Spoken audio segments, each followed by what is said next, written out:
My name is Desmond Miles. I'm a prisoner of war.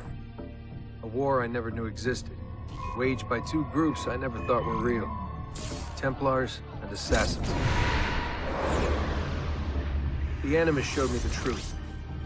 The things I've seen, the things I've been. 1,000 years of history flowing through my veins, brought to life by this machine. They're using it. Using me to search for something. Call it the Apple. It's an artifact, one of many so-called pieces of Eden. The Templars collect them. It's how they stay in power. And if the Templars get their hands on another one, everything will change. They want to make us all their slaves. When they first brought me here, I was afraid of what would happen if I tried to fight back. Now? Now I'm afraid of what will happen if I don't. But I can't do it alone. And maybe I don't have to. I met someone. Her name is Lucy. I think she's on my side. She's gone now. She's taken away by that bastard Warren Vidic and his Templar masters. I don't know what will happen to her, or what'll happen to me. All I know is I need to get out of here. And I need to do it soon. My name is Desmond Miles, and this is my story. Hello everybody and welcome to Historian Hub. Today I'm going to talk about Desmond Miles and his ancestor Ezio Auditore da Firenze. While still staring shocked at the bloody messages and symbols left behind by Subject 16 in his bedroom, Desmond gets startled by former employee and researcher of Abstergo, Lucy Stillman, who stormed into Desmond's bedroom. Covered in blood, she urges him to step into the Animus one more time. Although confused by the state of Lucy, Desmond complies and steps into the Animus. In a short scene of the birth of Ezio Auditore is shown. Lucy quickly copied what was shown, and then the two escape the building. Later they arrive at the warehouse where modern assassins Sean Hastings, who is both historian and analyst, and Rebecca Crane, who is an old friend of Lucy, are stationed. They both have not seen each other for 7 years, as Lucy worked undercover as Abstergo. They've set up their own base of operations, even with their own made Animus, the Animus 2.0. This Animus was a bit different. This one was more like a chair and allowed for information to be sent from outside the Animus. Even though the improvements they made on the Animus, the bleeding effect was still an issue. Lucy wanted to use it to their advantage though. She wanted to use the bleeding effect to train Desmond the various skills needed to become a real assassin. After a quick introduction, Lucy asked Desmond to step into their Animus. They wanted to continue their search for the pieces of Eden before Abstergo locates them, and they suspected Ezio was somehow connected to them. In the Animus, Ezio is not a baby anymore, but a brash, confident 17-year-old, who despite his eagerness for adventure and mischief, was a man of honor, integrity and family. Ezio's father, Giovanni Auditore, was planning a coup d'etat with a close friend, but his father got betrayed and was put in jail. When Ezio heard about this news, he made sure his mother and sister were safe and went to see his father. His father told him to seek out a hidden room inside his office and take the content of the chest that was hidden there. Ezio, although uncertain what would await him, did what his father asked from him.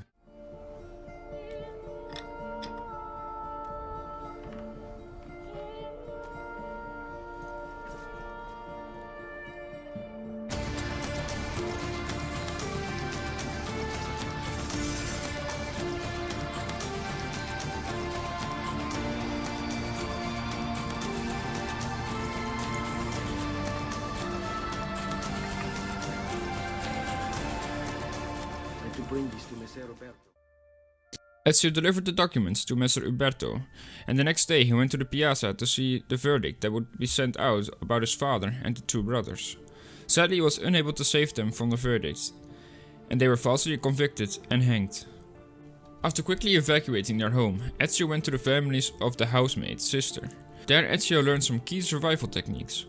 After that, he brings his panicked sister and muted mother to the family's countryside villa. There they are given shelter by Ezio's uncle, Mario. Mario Auditore was the leader of the Italian Brotherhood of the Assassins for many years. He and Ezio's father worked hard to gather the last pages of Altair ibn Lahad Codex. After they arrived, he trained Ezio to become a great assassin. He also provided Ezio the information which leads to the conspirators who are involved in his family's betrayal. The trail leads from Florence to San Gimignano, Forlì, Venice, and eventually even the Vatican. After the heavy training of Mario, Ezio began his pursuit of revenge.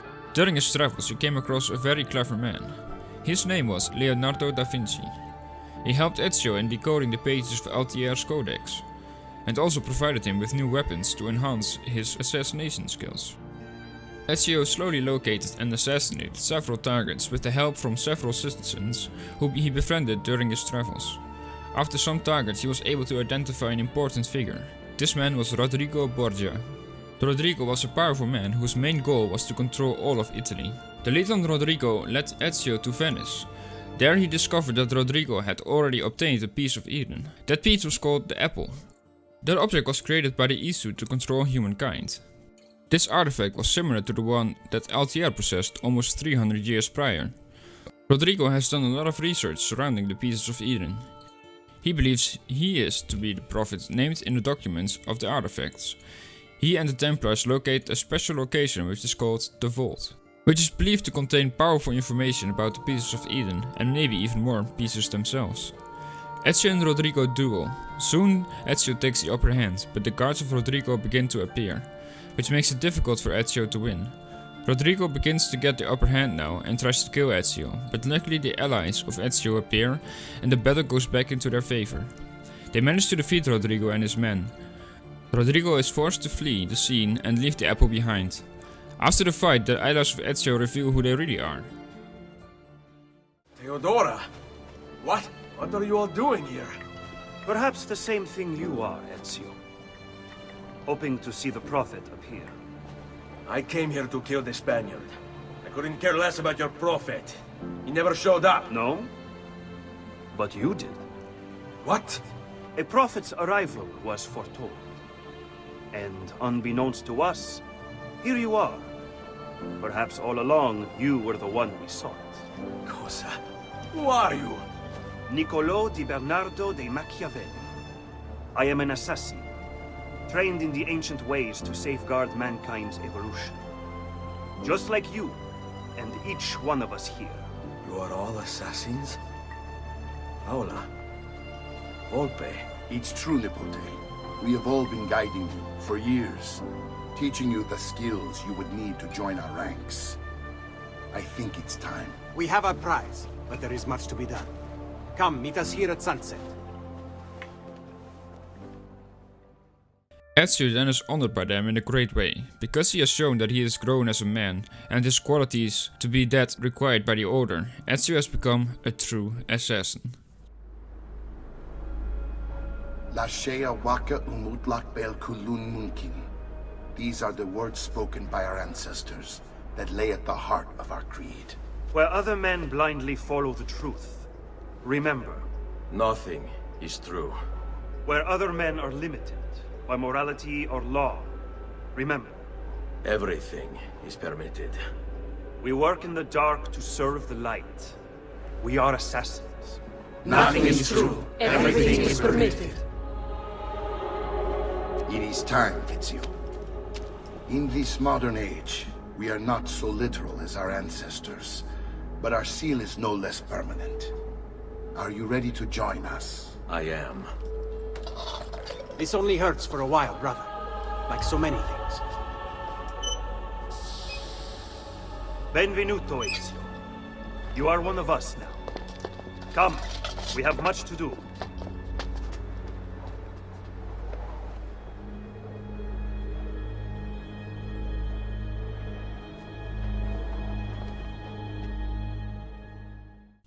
Meanwhile, Desmond takes short breaks from the enemies. During one of the breaks, they test if the bleeding effect has worked. He is able to perform all the skills Ezio has. Years of training he absorbed in just hours. After he performed the task set out by Lucy, he took a little break. During this break he suffers from strange hallucinations. Not from Ezio, but from Altiere.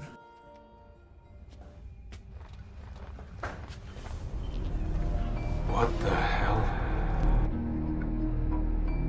It's the woman from Acre. What's her name? Maria, yeah. I wonder what he wants with her. Whoa, alright, wasn't expecting that.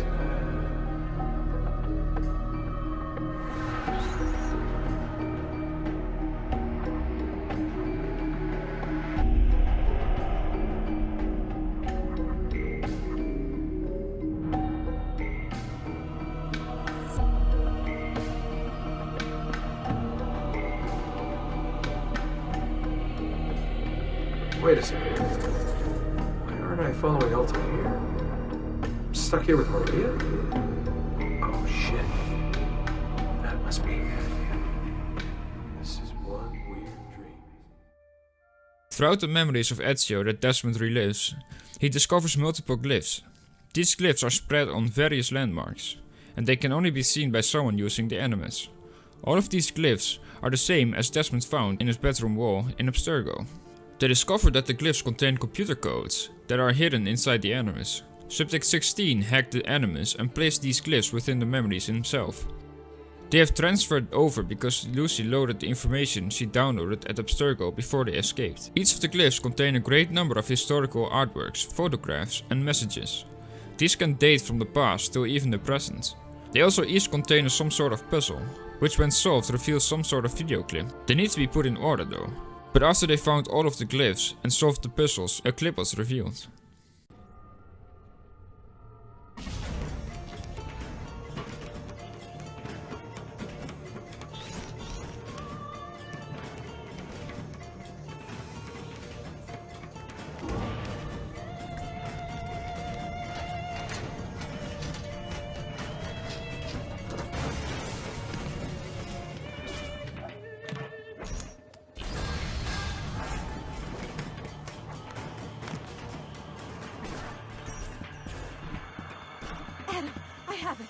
Eve! Look out! Desmond gets back into the Animus, but the team finds out that many of the memories are corrupted. The earliest they were able to begin again is in 1499. The fight between the Assassins and Templars had gone on in the meantime. The Templars had gained a lot of power and influence in the Catholic Church. Rodrigo even had been elected Pope Alexander VI. Ezio and his allies have not been idle either. They have been able to recover 30 pages of Altier's Codex. By decoding them, they've been able to discover that the vault lies in Rome, right underneath the Vatican itself. But that's not all.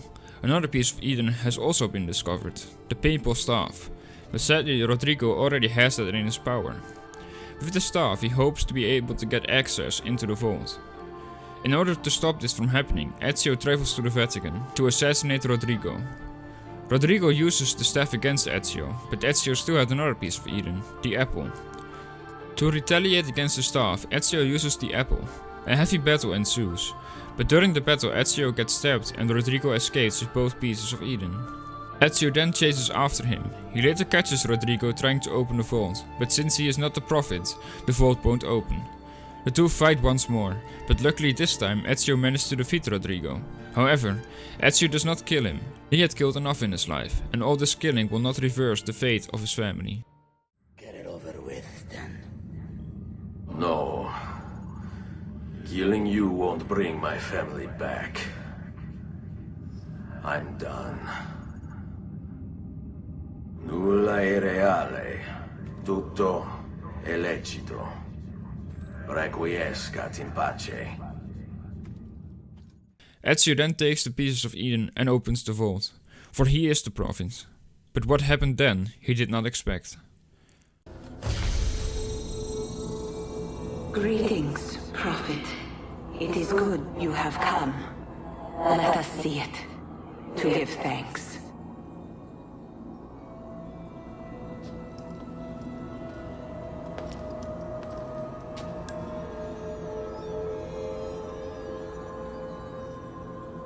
We must speak.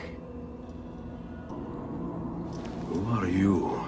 Many names. When I died, it was Minerva. Before that, Merva and Mera. And on and on.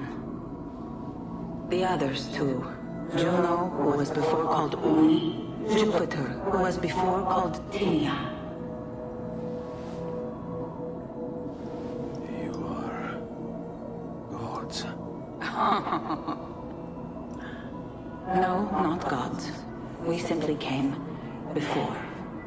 Even when we walked the world, your kind struggled to understand our existence. We were more advanced in time. Your minds were not yet ready. Still not. Maybe never. No matter. You may not comprehend us, but you will comprehend our warning. You must. None of what you are saying makes sense. Our words are not meant for you. What are you talking about? There's no one else here. Enough. I do not wish to speak with you, but through you. You are the prophet. You've played your part. You anchor him, but please be silent, that we may commune. Listen. It is done. The message is delivered. We are gone now from this world. All of us. We can do no more. The rest is up to you, Desmond. What? Who is Desmond? I don't understand. Please, wait. I have so many questions.